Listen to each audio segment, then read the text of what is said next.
Technology. It's day Technology. 81 of the national emergency. It's day 9 since the country's collective expression of anger.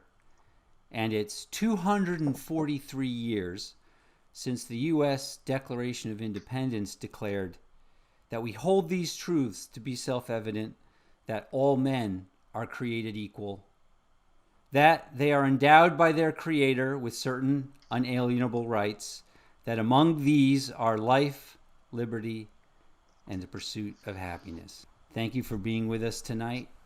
Tonight, we listen. The first person that I want to bring out is Otis Fung. Otis is a first AD on film and TV sets all over the city. You've definitely seen his work. He's the gentleman in charge of safety for the crew, for the talent, for everybody on set. The set is his. It's a lot of responsibility with a lot of moving parts. Good evening, Otis Fung. Thanks for having me.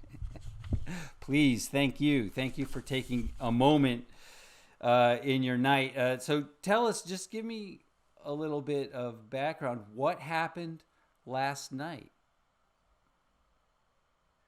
Well, I went on protested like many people have been doing. Um, it was important to me to lend my voice to this movement. And I was just out there in the field. Long story short. So I saw on Facebook that you had posted some really powerful words, a poem, if you would. Could you recite that for us? Yeah, I guess it's a poem. I think you give me a lot more credit than is due, Scott. Thank you very much.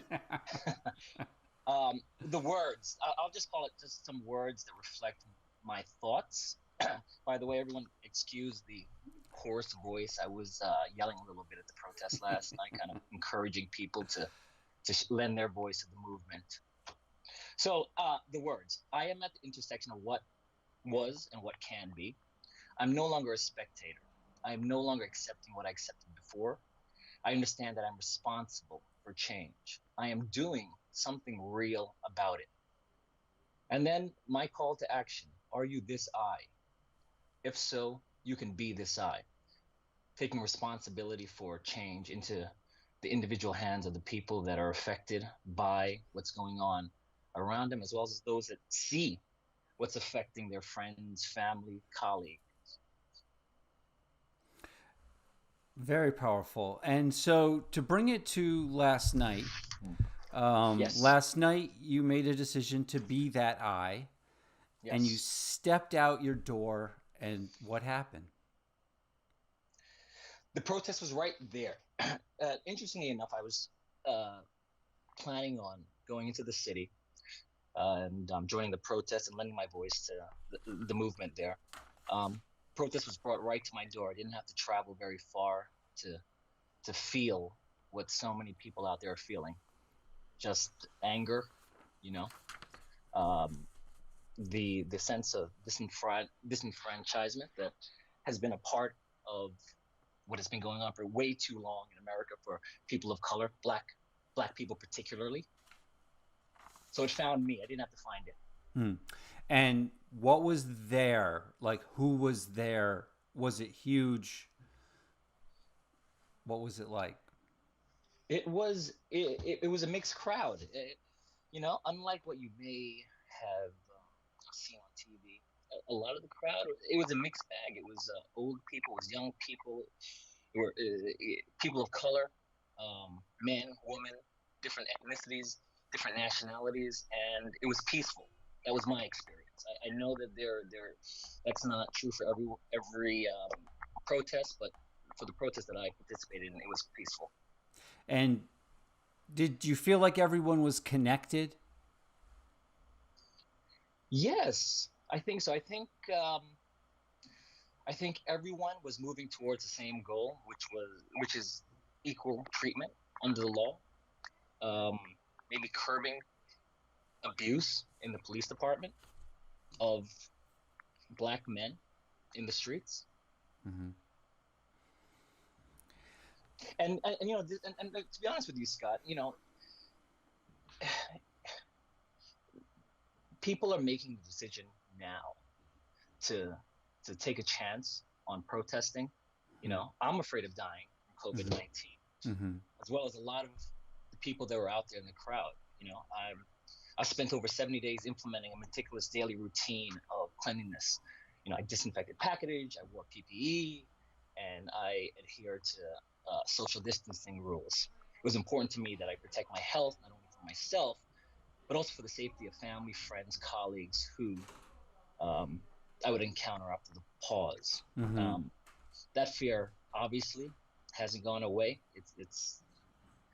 I got to get back to work at some point, as do many people.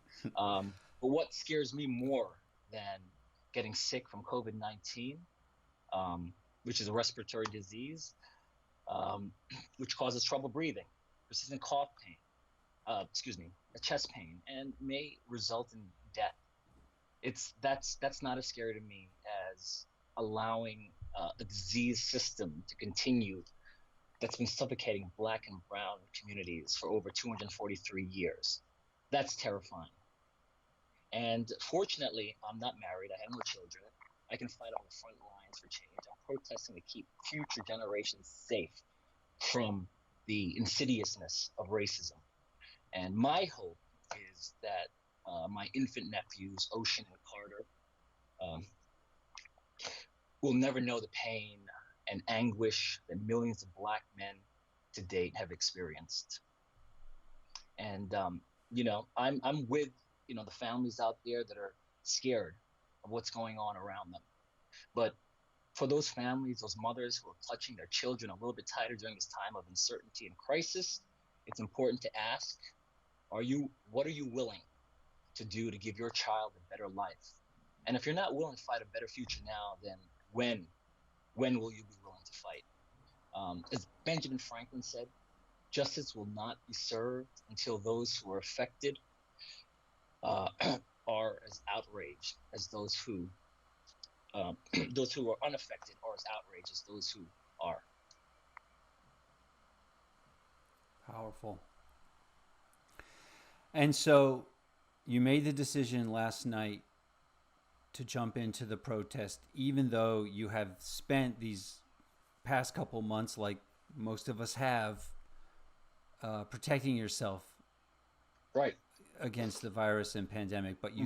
you weighed the risk and you moved forward to become that I. And Yes. and so then now that that decision has been made, Hmm. what do we do next? That's a really complicated question. It's a really difficult question to answer.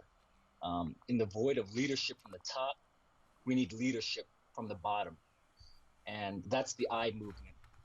And that's a movement that makes the individual responsible for change. It makes the individual responsible for having compassion for people that they may not know. That's that's what I'm hoping for. Amen. All right, Otis, thank you very much for taking a moment in this crazy time and just giving us a dispatch, just letting us know where you're at. Thank you so much, Scott, for having me. These are unprecedented times, and I think we're going to get through it as a people and as a country. I Yeah, believe in us. yeah, I do as well. Thank you. Be safe. Thank you, Scott. Take care, All everyone. right, Thank you so Otis. much for having me. Thank you, brother. Of course, there's been some very interesting things on the media, and I love PBS NewsHour. They've had some really wonderful guests on, shedding a lot of light. We're going to have a couple of clips throughout tonight. Just want to start with this. None of this is happening in a vacuum. You saw many of those protesters out there wearing masks. We can't forget all of this is unfolding on top of a health crisis, a pandemic that is disproportionately killing Black Americans. You wrote about that today. I just want to read you a short quote from that. And you said, "How does one live in such a time? For those African Americans who have lost loved ones and their jobs, who find themselves in long lines at food banks, who have to deal with the ongoing stress of a virus that can strike at any moment, how do you manage the trauma of loss and the terror of seeing another Black person killed by police?" Eddie, you use the word another because we have seen video after video. What is the collective impact of that, the cumulative toll of those videos? Oh my God. I mean, for those of us who have to watch it and then we have to worry about our children and our brothers and sisters and our uncles and aunts and our friends, right? It increases the levels of stress and worry and concern. Um, when we think about every major urban uprising in this country, bracketing 1968 after the murder and assassination of Dr. King, every last one of them have been rooted since 64, going back into the 1940s, in some form of encounter with police, some form of police brutality, or some act in which the police have in some ways harmed or even murdered a Black person. So here we are in the moment in which we're dealing with a global pandemic, trying to figure out how to live under these conditions. And we still have to deal with the fact that our children, that our family members, that our friends can be murdered by the police. It makes living hard. It makes it difficult in a moment that's already difficult and hard. Powerful words. You know Meredith Gordon, he's been on the show, what I would say is about 1 billion times. It's always a pleasure to have him. And tonight we're going to talk about his blog and some of the writing that he's done to address this current moment. Hello, Meredith. How you doing? Good. Under the circumstances. Weird times. I was just listening to Otis and his stories about being at the protests, and obviously I'm here in my house, but literally as we speak, part of my mind is I have two nieces who live here in Atlanta, and they were planning on being at the protest. I think one of them went with her boyfriend, so I'm concerned. I want them to be there, and I want their voice to be heard, but I'm also concerned for their safety and for the safety of everyone there as they do that. So I wish them well, and I wish them a safe return. So that's kind of what's happening here. And some of your concern from the blog post, that I read, your blog is amazing and getting amazinger. Your concern is from personal experience. Well, yeah. I mean, and I think, and I also just have to say that my concern, as you said, is from personal experience. I think if you ask most African American people, they'll have a similar story or a version of something like this in some way. As you said, I wrote about this on my blog at squeezetheclown.com, and this was several weeks. Well, the incident happened several years ago, and I've kind of touched on it as I've mentioned several other things. But long story short, as I was walking in my neighborhood 6 or 7 years ago, and I had a coffee mug in my hand. It was like 5 a.m, and a neighbor passed by. I learned this later. A neighbor passed by, saw my mug, thought it was a gun, or just thought that I looked suspicious, and called the cops. And fortunately for me that day, and this was before the days of, this has been happening forever, but the most recent spike in incidences of Eric Garner and the other ones that we've seen. Eric Garner is one of the more earlier ones from several years ago. The cops, for me, that day were professional and polite. They rushed up on me. There was 3 of them. And they pretty quickly saw that my mug was a mug, and they looked around, and I was like, "What's up?" Because I didn't know what was going on. And then they said, well, someone called because they saw someone that looked suspicious. The reason it was somewhat ironic is that I was literally walking in my neighborhood, like less than a mile from my house, Wow. and I had walked by like 20 people that morning. This was, people exercising, mostly for the most part, boot camps and other folks just out jogging and running like I was doing earlier today. So it kind of ties into the story. One of the things we had mentioned earlier was the story of obviously of George Floyd, but also the woman in the park who had the incident.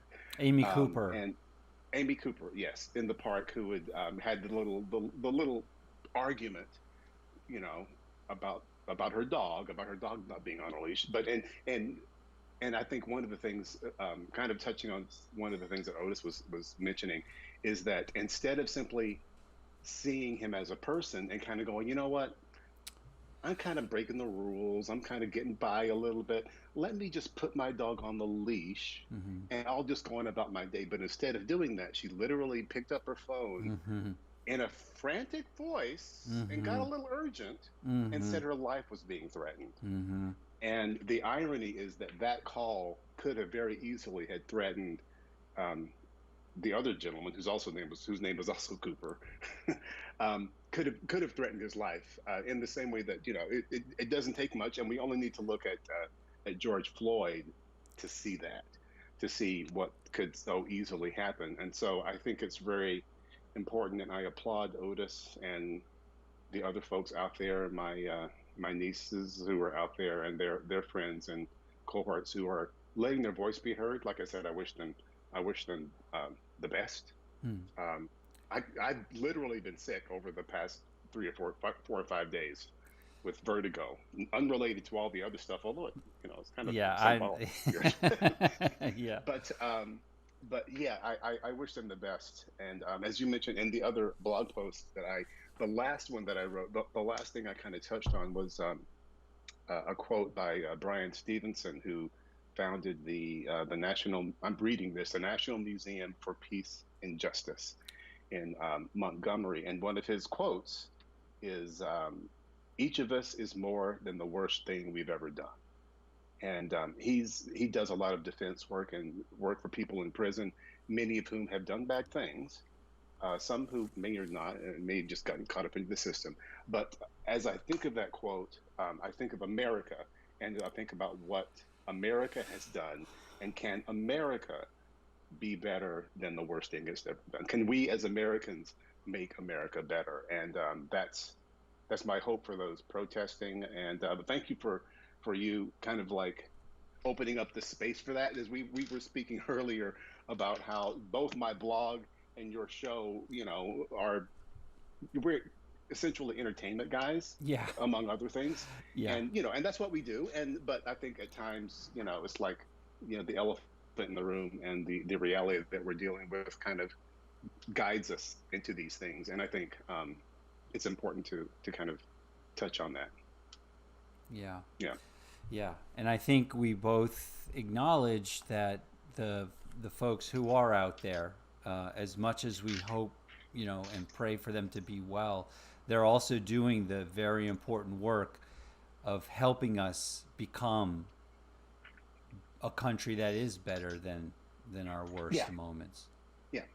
Yeah. I think in my work and in my life, I really try to be, when I see a problem, I try not only to identify the problem, but also have a little bit of the solution. And I think we kind of, in many ways, know what the solution is.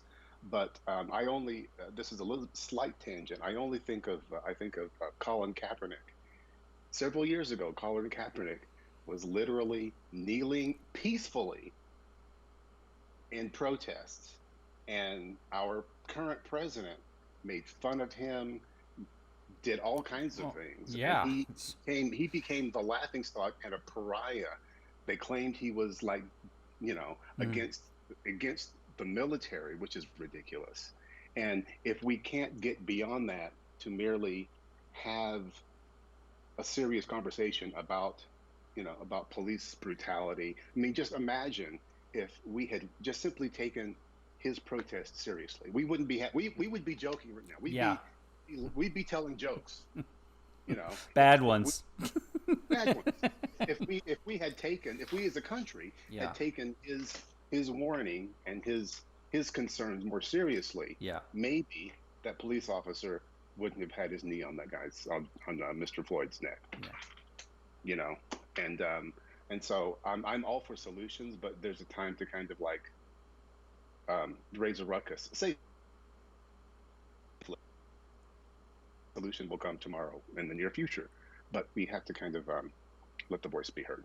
Yeah, and as Otis was saying, the next steps, you know, once we make the decision to be part of the solution, even though we don't know exactly what the next step is, the next steps that we take will be part of the solution.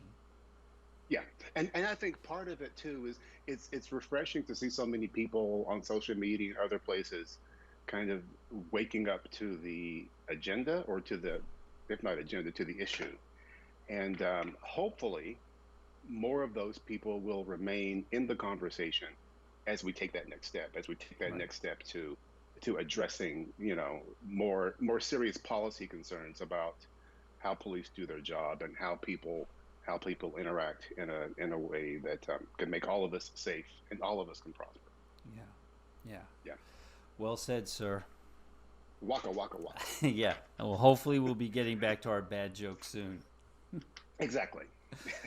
Thank you, Meredith. Be safe. We're going to watch a clip of the Governor Cuomo today, and he listed out some things that would be, you know, on a governmental, you know, these next steps that we should be pushing for. Thank you for having me. All right, sir. Be safe. I love you. Be safe. Be safe. Right. You have protesters who are outraged at what has happened, and you have criminal activity, looting, extremist groups who are using this moment for their own purposes and exploiting this movement and moment. Two very different things. On the protesters, they're outraged. And by the way, I agree with them. What happened to Mr. Floyd was a disgrace. It was repugnant to America. It was repugnant to any good policing perspective or strategy or approach. And it's not just Mr. Floyd. This was not an isolated instance. It goes back to Rodney King and Amadou Diallo and Abner Louima and Eric Garner and cases just like it all across this country. I don't believe we've yet specified an agenda, but you know the agenda forward. You know what we should learn from Mr. Floyd's murder. So he did not die in vain. You need independent investigations of police abuse. You need discovery of records of police who are being investigated. How do you still allow chokeholds in the United States of America? Why can't you have a national standard of what is excessive force? And I think the justice agenda should even go forward, because it's not just about police abuse. There's injustice in housing, there's injustice in health care, there's injustice in unemployment, there's injustice in income distribution, there's injustice in education.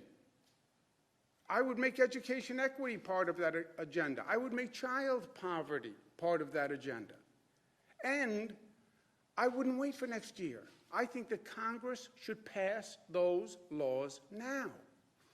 That's all outrage at what happened at Mr. Floyd's killing, and how do we learn and move forward and reform, and that's what the protesters are talking about, and that is what this nation is all about. There's a totally different situation that has nothing to do with the protesters. People see this moment and they exploit it, and that is criminal activity and that is looting. Very powerful words. And with me, right here. I was right the first time. Rashada Dewan. Rashada is a Chicago actor. she recently reached out to the Chicago theater community at large. Welcome, Rashada. Um, Thank you, Scott. what are you seeing in Chicago? A couple of things. Well, what I can tell you right now, just outside of my window, is it's super peaceful. There are just people walking to and from the lake, people riding their bikes, families, people of all cultures and nationalities. Everyone. I was out there this morning. It's a beautiful day on the lakefront. But I have also seen some protests, which I had to kind of figure out how to get home quickly so I can make sure I get inside. But yeah, that's happening here as well. But there are also some cleanup crews here that are cleaning up some of the broken glass from the streets of the looting. So it's all kind of stuff happening here in Chicago right now. And Rashada, you reached out to the Chicago theater community specifically. When did you become a part of that community? Well, I started acting primarily just becoming an actress without like kind of doing it on the side in 2011. I've been a member of Actors Equity since 2011. I toured with The Lion King for 4 years. I came home and just hit the ground running in Chicago theater and haven't looked back. So that's it. When did you start performing? So I started singing actually in church. I started dancing at the Southside YMCA. Took ballet there, really just up the street from me now. My dad put me in a ballet class. But singing, school talent shows, and church, that's where I started. And that had to be maybe around 8 or 9 years old. Mm-hmm. And the Chicago theater community, in relation to this moment now that we're seeing the whole country express Mm-hmm. this rage and anger and disappointment. Mm-hmm. How do you feel that the Chicago theater community just feels in general? Well, I don't. I think there's still a lot of feelings out there. I think I'm really proud personally of a lot of our artistic directors that responded to my email. I literally just decided I didn't want to make anything public. I didn't want to do just a post kind of like in general. I wanted to specifically speak to people who have hired me and who I have auditioned for, and just literally ask them to connect with them on a very human level. Hey, look, we really would appreciate your voice, love, and support. We want to be seen, heard, felt, understood. Can you publicly say that? I think that matters right now. And I'm really surprised at the amount of love that I received and that they just put out, even people who I didn't ask, but it just kind of like started to spread.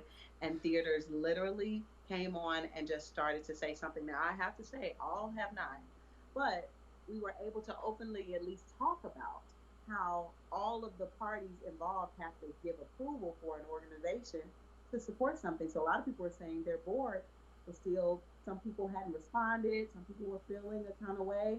And I'm like, that's something for us to know. Thank you for at least sharing that. So we can know it's not just one person. It's not just the person that we see. It's several people behind the scenes that have to approve support. So those that did speak, I'm like, that means everyone from the beginning all the way to from this line to this line have all said do this, and that matters. Mm. And Mm-hmm. and now knowing that, how does that inform moving forward?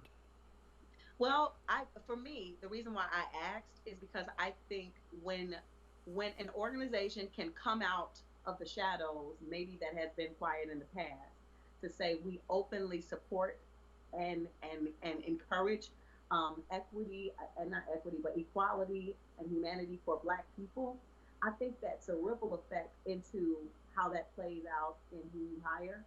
I think it plays out in the kind of shows that you put on. It plays out in now who you staff, also who you employ in your leadership, and who's on your board. Because it's not just about putting up our shows. Yes, Black people for years have sang and danced, but where are the roles that impact the full decisions being made for the year, for the calendar?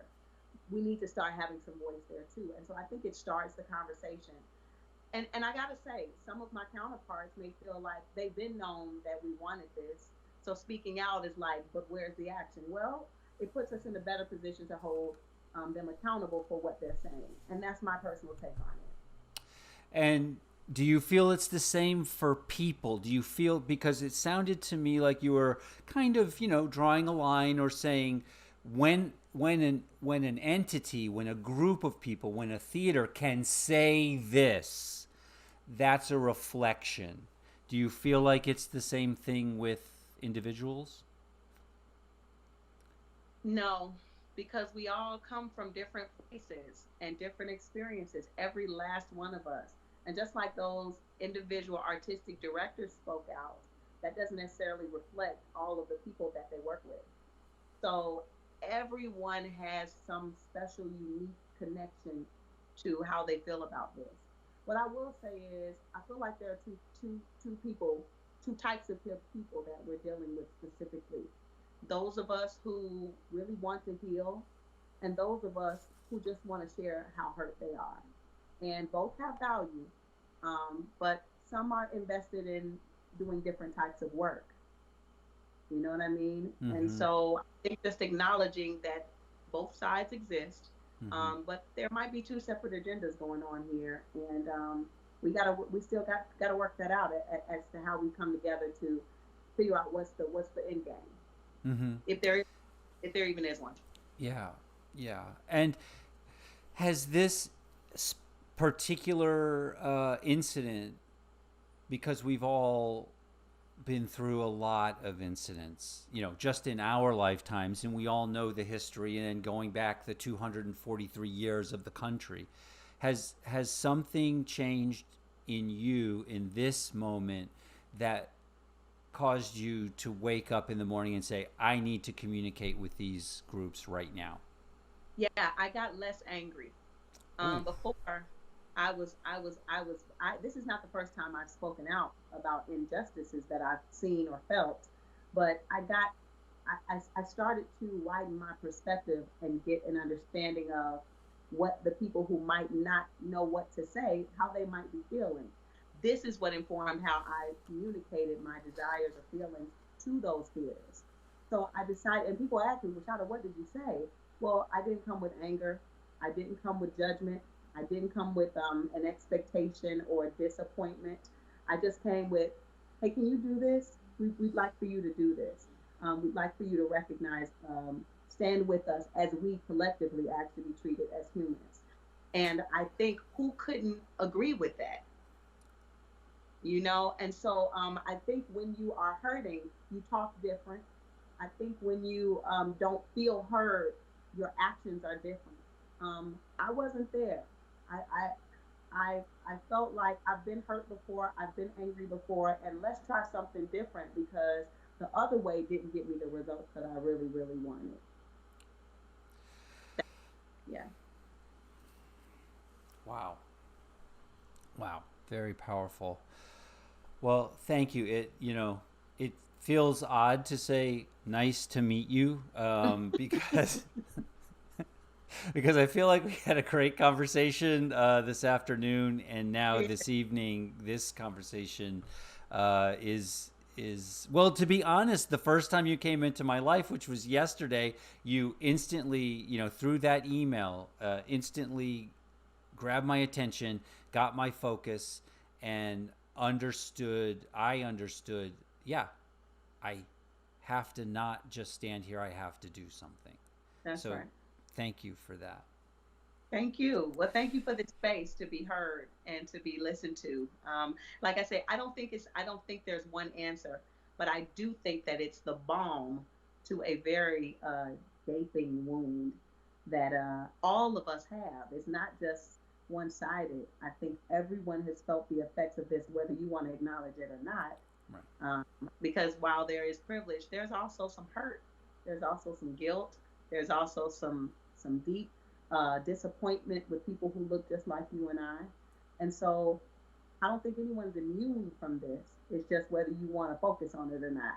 So thanks for this time to be able to just have a space to talk. Thank you. Thank you, Scott. All And right. hey, this is our time to be silly. I appreciated that. Yeah.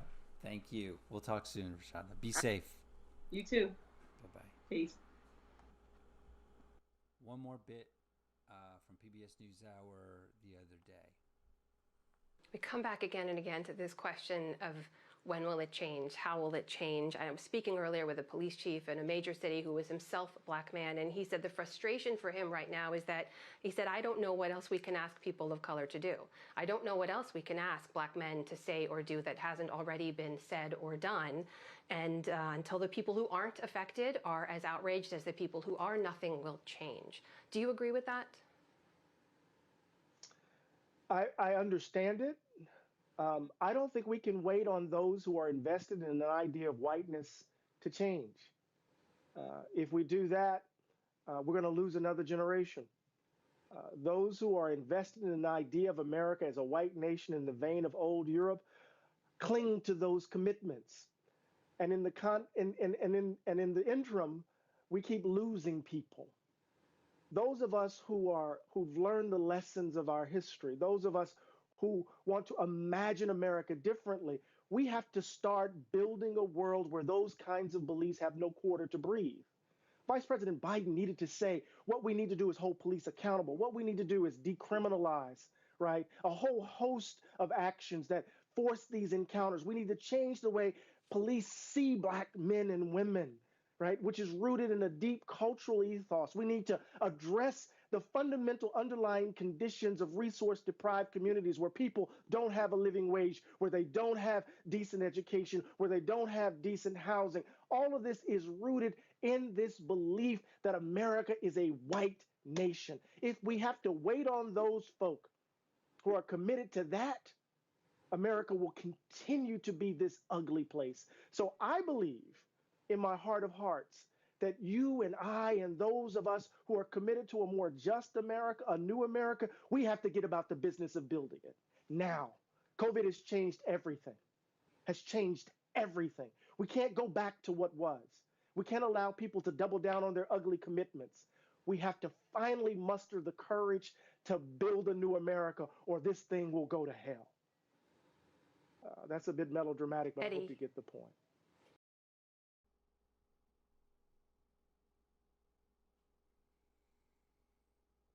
I think we get the point.